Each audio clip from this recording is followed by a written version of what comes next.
Hello, তোমাদেরকে স্বাগত জানাই আমার ছোট্ট একটা মিনি ব্লগে। তোমরা আগের ভিডিওতে দেখেছিলে আমি চলে এসেছিলাম বাড়িতে, মানে নবদ্বীপে। আর এখন নবদ্বীপে চলছে রাস পূর্ণিমা।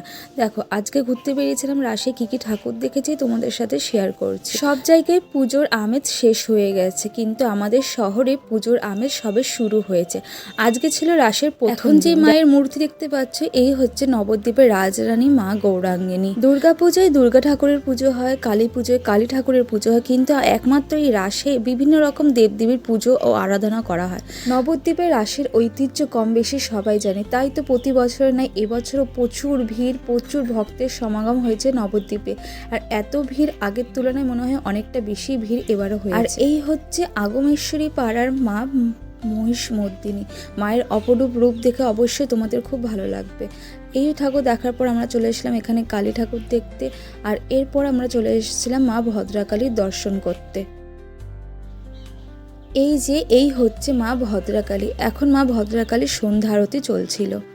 রাসে প্রত্যেক দেবদেবীর পুজো ও আরাধনার সাথে সাথে শহরটাকে পুরোপুরি লাইট দিয়ে সাজানো হয়, যেন মনে হয় পুরো শহরটাই সেজে উঠেছে মায়ের আনন্দে।